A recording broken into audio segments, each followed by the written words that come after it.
Οι γυναίκες οδηγοί έχουν κάποια κοινά σημεία. Όπως ότι κάθονται όλες με τον ίδιο τρόπο. Η θέση όσο πιο κοντά γίνεται στο παρμπρίζ, το βλέμμα καρφωμένο μπροστά, το αυτοκίνητο κινείται λες και έχει λόξιγκα και ο χάρος ξεκινά.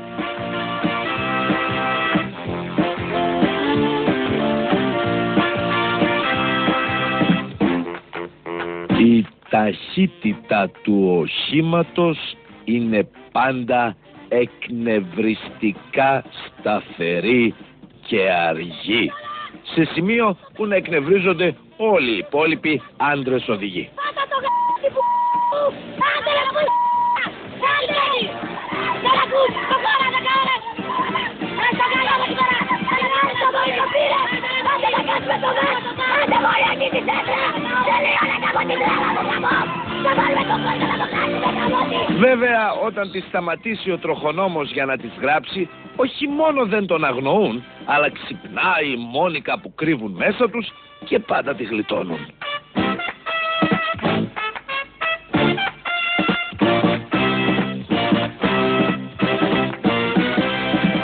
Μια άλλη πονεμένη ιστορία για τις γυναίκες στο τιμόνι, αλλά περισσότερο για μας τους υπόλοιπους, είναι το παρκάρισμα. Όσο χώρο και να έχουν στη διάθεσή τους, βρε και δύο νταλίκες να χωράνε να παρκάρουν, πώς τα καταφέρνουν πάντα και το αφήνουν στη μέση του δρόμου όπως να είναι. Εκεί όμως που είναι καταπληκτικές οι γυναίκες οδηγοί είναι στη σκοποβολή. Στοχεύουν οτιδήποτε κινείται πάνω σε δρόμους. Παραδείγματος χάρη, γριά με καροτσάκι, 2.000 πόντι. Παππούς με μπαστούνι, 3.000 πόντι και τα λοιπά. Ωραία τα αστεία κυρίες και κύριοι, αλλά οι γυναίκες οδηγοί αποτελούν απειλή για τους ανυποψίαστους πεζούς. Έτσι η ελληνική πολιτεία πήρε 2 ριζικά μέτρα.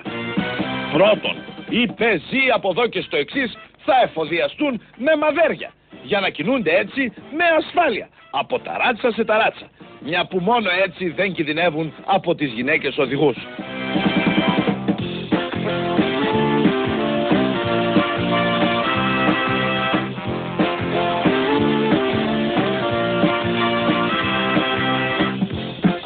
Και δεύτερον, ειδικά εκπαιδευμένοι ελεύθεροι σκοπευτές θα ακροβολίζονται στα φανάρια και θα εξαφανίζουν οριστικά το πρόβλημα γυναίκα οδηγός από τους ελληνικούς δρόμους.